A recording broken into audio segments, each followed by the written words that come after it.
Bienvenue chez Obscurlist pour des podcasts de jeux de rôle dans des univers sombres. Précédemment dans l'exposition des atrocités, William, Oliver et Samantha découvrent peu à peu les horreurs de ce lieu. Nous reprenons alors qu'un individu accuse Marielle Dubois de lui avoir volé une œuvre. Bonne écoute de l'exposition des atrocités, épisode 3. C'est une petite femme un peu typée. Et il y a aussi un homme qui arrive et qui lui est plutôt d'origine hispanique, sans doute, qui porte un uniforme de la sécurité, sans doute le chef de la sécurité, qui commence à... Mary Johnson arrive et commence à interpeller Brahim Nasra. Écoutez, monsieur, je suis responsable de la provenance des œuvres et je ne comprends pas, il n'y a pas eu de problème. Si vous voulez venir dans mon bureau, nous pourrons en parler. Et Brahim Nasra commence à dire non, mais c'est Marielle la voleuse, c'est Marielle. Et puis Alan Otosset, le chef de la sécurité, commence à lui poser la main sur l'épaule. Monsieur, vous feriez mieux de partir ou de nous laisser tranquille, de poursuivre la soirée plus calmement ailleurs. Expliquez-vous avec Madame Johnson si vous souhaitez, mais n'importunez plus Madame Dubois, je vous en prie. Et vous voyez tout ça. Comment est-ce que les uns les autres vous réagissez ? Moi, j'essaye de tout filmer, le scandale, etc. Par contre, je suis un peu surprise parce que mon ami Brahim m'a mis un petit peu dans l'embarras. Je suis un peu surprise de son attitude. Parce que normalement, il doit savoir que j'aime pas mettre les projecteurs sur moi quand je fais un reportage. Et puis, de toute façon, ça m'étonne pas que Marielle Dubois, elle nie, ne peut faire que ça. Et bon, si Mary Johnson est à un moment donné pas occupée, je serais bien allée vers elle pour lui dire qu'il y a Oliver Swan qui la cherche. Voilà. Moi, quand je vois justement Alano Tosé rentrer là, que je connais a priori parce que j'ai déjà fait de la filature avec lui, j'ai déjà pris quelques photos des clichés. J'essaie de voir rapidement comment se comporte Marielle Dubois quand Tosé justement rentre. Est-ce qu'elle est plutôt inquiète? Est-ce qu'elle est plutôt bienveillante par rapport à celui-là? Est-ce qu'elle d'ailleurs elle le regarde tout simplement ou pas du tout? Elle lui jette des regards peut-être complices, peut-être tacites. Ils se regardent de façon tacite. Ok, ce qui conforte en fait mes craintes, en tout cas mes dires. Oliver ? Alors, est-ce que je suis escorté ou pas escorté ou... Non, t'es pas escorté. Non, je pas aucun cas. Je vois Mary dans la foule et je repère cette amie, cette confidente presque, la personne qui m'a donné l'opportunité de promouvoir mes œuvres ici, et je la vois et tout de suite il y a une forme de réconfort. Je sais qu'elle est là, je sais que je l'ai pas halluciné, cette personne existe clairement, elle est là, et je vais vers elle pour essayer de l'accueillir et puis essayer de l'approcher comme ça. Du mieux que je peux à travers la foule et un petit peu la titubation de l'alcool. Et est-ce que je peux la rejoindre, ça pose pas de problème. Alors, en fait, Brahim est escorté par Alano vers l'autre côté de la salle. Ok. Marielle Dubois se fait happer par ses amis qui font une espèce de cocon de protection autour d'elle. Elle disparaît un petit peu. Samantha avait essayé de te rapprocher avec Mary, donc elle est non loin de vous sans doute, et William est un peu plus en retrait, il est observateur. Ok. Donc oui, tu peux parler à Mary. Je me projette, je fais Mary, c'est Oliver. Mary, ça me fait tellement plaisir de vous voir. Je crois qu'il y a eu un malentendu. Vous m'aviez promis la reconnaissance. Vous m'aviez promis. La lumière, la scène. Vous m'avez promis mon nom dans le programme, Mary. Vous m'avez mis dans la cave. Elle te regarde. La cave, Mary. Là, il est un peu interrogatif et elle met quelques secondes avant de. Monsieur Swan, monsieur Swan, oui, bien sûr. Oui, vous comprenez, l'exposition est quand même centrée autour de Guy Vauquelin et c'était beaucoup de travail. Je n'avais plus beaucoup de place. En plus, vous m'avez menti, Mary. Non, pas du tout. Non, vous êtes exposé, monsieur Swan. Vous en foutez, vous vous en foutez, en fait, c'est ça. Vous êtes là à vendre des chimères auprès d'artistes qui ont une envie de briller, de s'exprimer, mais en fait, on n'est que le décorum de l'art impérialiste, en plus volé, apparemment. Mais vous m'avez menti. Ça ne tiendrait qu'à moi, monsieur Swan. Vous m'avez menti. Vous seriez exposé à dire, mais c'est très compliqué pour l'organisation. Et enfin bon, et tu l'as. Des excuses, Marie, des excuses. Elle panie au fur et à mesure, et cette exposition, c'est une exposition des atrocités, mais elle est véritablement atroce à organiser. Je ne comprends pas. Écoutez, C'est vos mensonges qui sont atroces, Mary. Ce sont vos ambitions, vos motivations qui sont atroces. Ici, tout ce que je vois, c'est la noirceur de l'âme, mais finalement, ce sont des artistes bien trop authentiques, peut-être même sincères pour se dévoiler comme ça, de cette manière. Alors que vous, votre noirceur, elle se cache derrière un joli visage, des sourires, de la courtoisie. Mais en fait, vous êtes bien plus sombre que l'étoile qui vous entoure, ma chère Mary. Vous ne pouvez pas dire ça, vous ne savez pas. Je ne fais des cauchemars depuis des nuits, vous ne savez pas. Puis elle commence à s'effondrer un peu et puis elle dit pardon, puis elle commence à partir.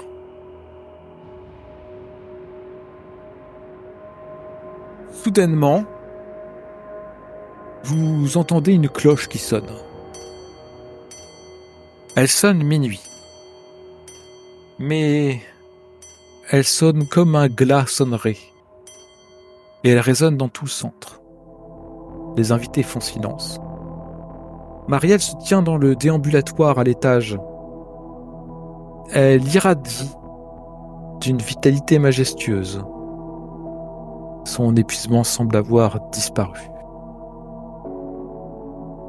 Merci encore pour votre présence, mes chers invités. Je suis tellement heureuse de pouvoir enfin déclarer la galerie ouverte. Pour des raisons de logistique, comme la salle est relativement petite, nous allons procéder par un ordre de passage. Et je vais commencer par inviter les personnes dont l'invitation est ornée d'un crâne pour rejoindre la galerie du bois et accéder à l'exposition. Je vous prierai donc, pour ceux qui ont cette invitation, de vous y rendre. Je vous remercie. Et elle se dirige vers sa galerie. Qu'est-ce que vous faites chacun d'entre vous? C'est mon cas, non? Ouais. Parce qu'il y a un crâne sur le... Et tous une invitation avec un crâne sur l'invitation. J'ai vu que Oliver Swan a vu sa Mary Johnson, alors... D'ailleurs, je sais pas si j'étais là quand il y a eu le truc, mais sinon j'ai filmé, mais sinon... Tu as tout vu et tu as filmé, effectivement. Donc tu t'y rends prestement, Samantha. Très bien. William? Écoute, je vais faire la même chose. Je vais m'exécuter, je vais me diriger vers la galerie. Je vais rester à côté d'Oliver, c'est ça? Ouais.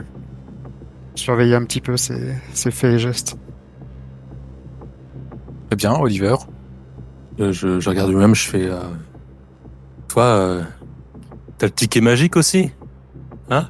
T'as un petit crâne sur ton invitation? J'ai un petit crâne aussi, ouais. Ouais, toi et moi. Qui aurait cru, hein? Ah, comme quoi, hein? Comme quoi.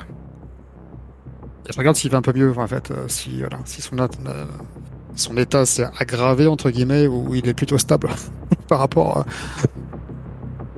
Il est stable par rapport à lui-même. D'accord. Vous vous rendez donc tous, ainsi qu'une trentaine d'invités, à la galerie du bois. Vous arrivez dans une pièce vide et très sombre. Il y a juste 8 toiles qui sont exposées. Elles sont de part et d'autre de la salle, illuminées par une lumière fantomatique, issue de spots fixés dans le mur. Au fond, il y a un triptyque qui est fermé par un gigantesque cadre de bois exotique, gravé de façon exquise. Des cadavres y sont représentés, leurs corps tordus de douleur ou de plaisir. Enfin, 2 braseros de bronze laissent s'échapper des vapeurs d'encens, alors que la musique sinistre d'un chant lent résonne dans la pièce. Toutes les invités se tiennent au centre de cette pièce, très sombre. Vous voyez à peine quel est votre voisin. Seules les quelques toiles sont faiblement éclairées. Néanmoins, lorsque les portes se ferment, il y a une faible lumière qui semble irradier, percer du sol. Elle passe à travers des symboles gravés dans le sol, sur le bois verdi. Les invités présents s'extasient du spectacle, son et lumière. Dans les rires, somme toute nerveux. L'atmosphère devient peu à peu pesante. J'aimerais bien savoir ce que vous ressentez tous dans cette pièce. Oliver, par exemple. Il y a un sentiment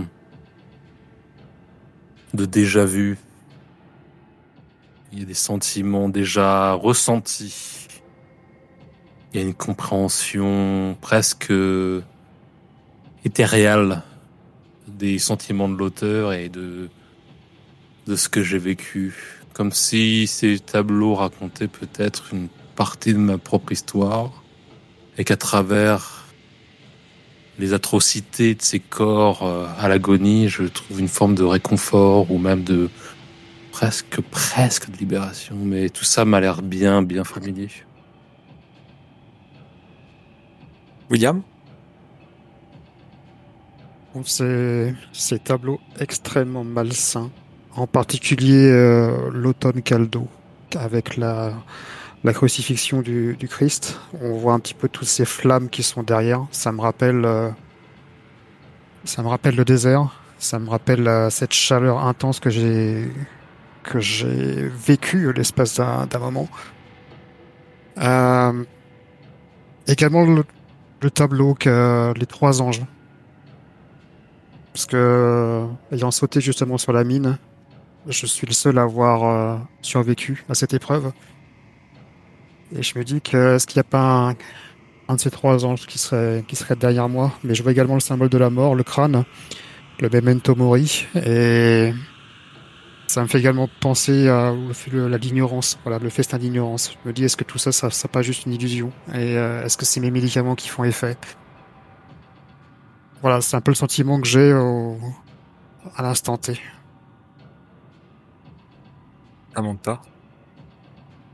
Moi, j'ai le cœur qui se serre, j'ai les mains moites, j'ai un ressenti double comme je ressens de la peur parce que tout est extrêmement étrange, une atmosphère glauque, mais aussi c'est comme si j'étais sur le point de découvrir quelque chose, peut-être ce que je cherche, et je suis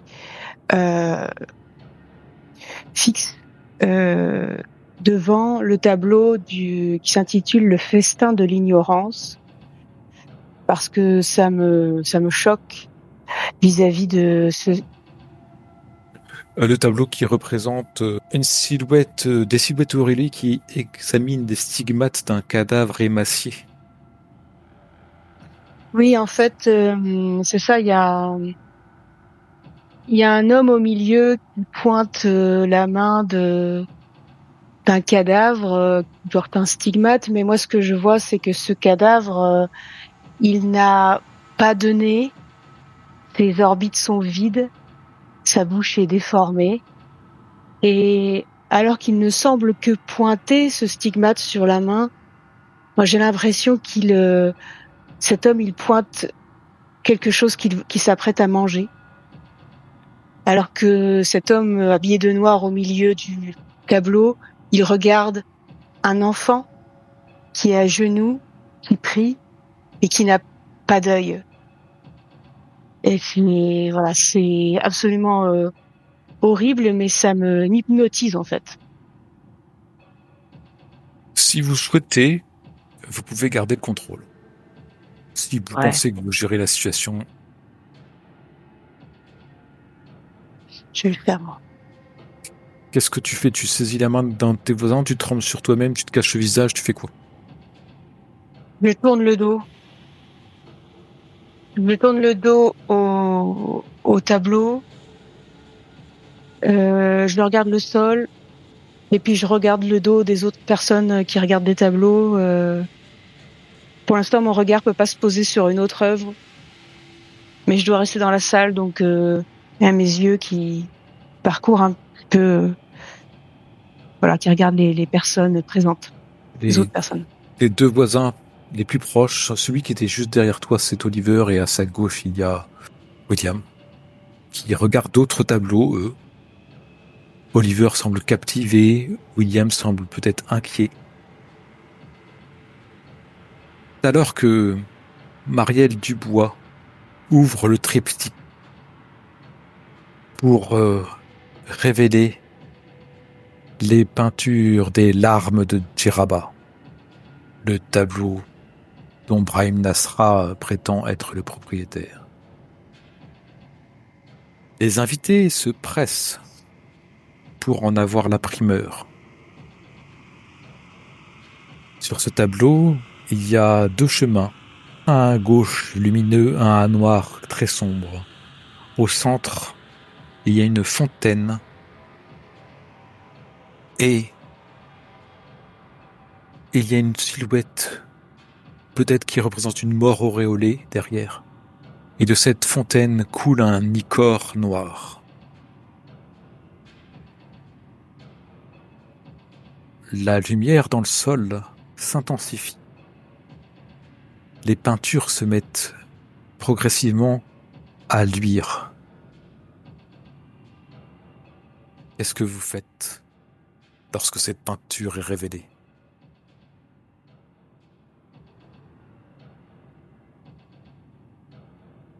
J'approche de la peinture, j'essaye de la comprendre. J'ai l'impression qu'on voit derrière la vieille femme auréolée une ville. Mais voilà. J'essaie de décrypter le tableau avec mes yeux. La fontaine se somme d'un blanc d'os. Et la silhouette ne semble pas avoir d'âge. William, que fais-tu? Moi, je suis toujours en fait sur les trois anges et je me dis que ce tableau correspond particulièrement bien à mon histoire. C'est-à-dire, on voit justement ce corps humain qui est attaché à une chaîne avec les trois anges dessus et qui en fait qui s'extirpe un petit peu avec ce crâne qui s'extirpe un petit peu de la mort. C'est vraiment mon histoire, hein, donc je m'identifie vraiment à ce tableau.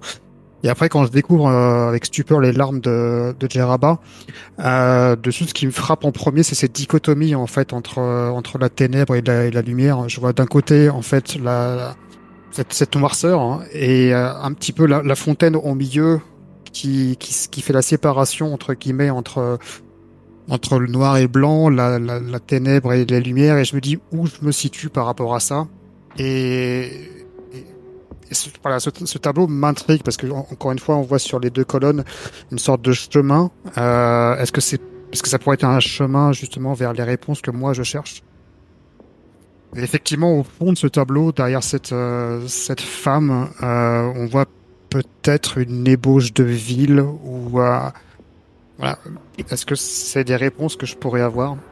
Pourquoi je m'en suis sorti et est-ce qu'il faut que j'aille plus loin justement sur ce chemin de la noirceur pour essayer de comprendre mon passé et ce qui s'est vraiment déroulé ce jour-là? Ok, Oliver. Ce dernier triptyque appelle vraiment mon attention. Même si les autres tableaux ont tous un fragment de vécu personnel, que presque. Mais celui-là m'attire particulièrement et je me sens presque happé, presque appelé. Et encore une fois, ce sentiment d'avoir déjà vu, ce sentiment de connecter avec quelque chose de différent, d'immatériel, de puissant, de ténébreux, de profond. Et je commence à tituber un tout petit peu dans cette direction et à ressentir le tableau plus que je ne le vois. Et j'aimerais pouvoir voir si je peux rouler un voir à travers de l'illusion en direction de cette toile. Ok. Tu t'approches de la toile, Oliver. Et derrière la femme qui est dessinée, il semble y avoir comme une ville, peut-être des habitants aussi. Et tu crois distinguer derrière elle des visages connus, des visages, une silhouette connue, qui semblent venir réclamer leur dû. J'aimerais que tu gardes le contrôle. Ça va aller.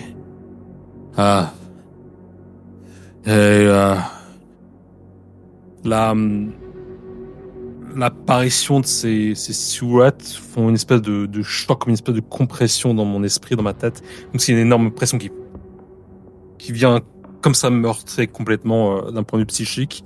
Et en fait, j'étais dans cette pièce. J'ai l'impression que les murs tournent, les gens autour de moi sont des silhouettes floutes, le son de leur voix est complètement déformé et je sens même le sol qui commence à se rapprocher de mes genoux. Je sens déjà le sol heurter mon genou de mon poids et je mets une main en avant pour ne pas tomber plus à la renverse. Et je reste là, le regard atterré, béant, un court moment et j'essaie de récupérer mon souffle. C'est à ce moment-là que Anthony Dubois s'effondre. Du sang éclabousse les invités, en particulier vous trois qui vous êtes rapprochés. Et le sol, Marielle se tient debout à son côté, une lame ensanglantée dans les mains. L'air s'empuantit d'un parfum de cuivre brûlant et les murs de la pièce commencent à pourrir et à s'effriter. Les lumières clignotent avant de s'éteindre. Il fait complètement noir. Dans un gargouillis répugnant. Et quelques lueurs qui persistent dans les symboles au sol. Il y a Alan Otosset, le chef de la sécurité. Il commence à hurler alors que son corps se déchire de l'intérieur et révèle un cadavre desséché qui se déploie de 3 mètres de haut à la chair parcheminée. Il se rapproche de Marielle pour l'étreindre d'un baiser qu'elle attend, qu'elle espère, se jetant dans ses bras. Les 2 silhouettes s'enlacent. Marielle s'abandonne aux lèvres de la créature. Et vous lisez dans son regard plein d'amour, puis soudain plein de terreur. Sa peau commence à se calcifier peu à peu, devenir une peau de pierre. Ses yeux roulant quand même dans ses orbites, et dans son dos, dans un hurlement étouffé par la pierre qui masque ses lèvres, jaillissent dans son dos 2 énormes ailes noires. Vous Vous entendez alors le hurlement des invités qui se précipitent vers la sortie. Vous allez garder le contrôle. Et toujours cette espèce de vacillement. J'essaie de reprendre mon souffle. Et en fait, la terreur, en fait, s'en prend de moi, quoi. Au mesure que je réalise ce qui se passe, j'ai du mal. Je pense que c'est une de mes épisodes, en fait, qui se manifeste devant moi. J'ai du mal à croire, en fait, ce que je vois. Je me dis, non, c'est encore un moment, c'est encore une de mes phases, c'est encore encore une de ces nuits. Mais j'ai l'impression que malgré tout, ça a l'air beaucoup plus réel. Et cette peur, cette horreur s'en prend de moi à ce moment-là. C'est plus un état psychique, c'est une réalité auquel je fais face. William, tu comprends pas trop tout, c'est ton enquête, tout ce qui vient de se passer là, et tu vois à côté de toi Oliver qui se relève à peine du sol, Samantha qui semble terrorisée, et il y a un homme devant toi. Il te parle, tu repenses au vieil homme que tu as vu dans les escaliers, mais ce n'est pas lui, c'est un autre homme qui là, il a peut-être 40 ans, peut-être qu'il t'a déjà employé lors d'une affaire, et il te regarde les yeux un peu perdus, et d'un seul coup, la main d'un homme vient lui attraper la joue, une main gantée, une main d'un moine de la peste, et il le tire en arrière alors que l'homme hurle de terreur. Du sang gicle à nouveau. Vous entendez des gens, les invités qui frappent contre les bâtons et les bruits d'une chaîne qui les ferme. Vous êtes enfermés dans cette pièce alors que des créatures se rapprochent peu à peu dans les ombres, happant les invités les uns après les autres. William, tu ne sais que faire, tu tends ta main à gauche, tends ta main à droite, prenant la main de Samantha et celle d'Oliver, et tu ne sais pas pourquoi. Tu te diriges vers le tableau des 3 anges et tu cours tête baissée. Vous vous laissez entraîner, Samantha? Oui, Oliver. je pense que c'est pas possible pour moi de réfléchir à autre chose, vu que j'ai compris qu'il n'y avait pas d'issue. C'est mieux que de rester là, ouais. Oliver. Oui, tout à fait. Et d'ailleurs, moi, je suis dans un état ravagé, donc à la limite, je ne comprends même plus ce qui se passe. Je me sens juste tiré par William, et donc je suis presque, ou je me fais entraîner sans qu'il y ait même une forme de volonté spécifique. En fait, je me fais entraîner. Ouais. Tu pénètres, traverses la toile, William, avec les 2 comparses dont tu tiens les mains, et il fait sombre. Tu as juste vu cet éclat de lumière, cette lumière jaune vive qui t'a tiré avant que tout s'éteigne. Et vous avancez dans un sorte de tunnel. L'obscurité est profonde.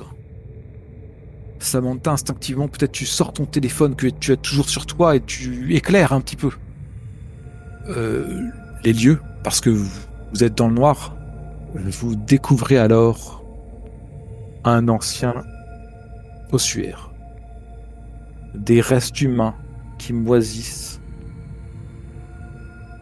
et qui s'entassent dans les parois. Il y a des échos de jazz manouche et des rires qui s'élèvent du tunnel au fond duquel vous apercevez un escalier craquelé qui monte vers la surface. Au loin, une espèce d'église semble être un phare dans cette obscurité. Et ainsi se termine l'exposition des atrocités, épisode 3.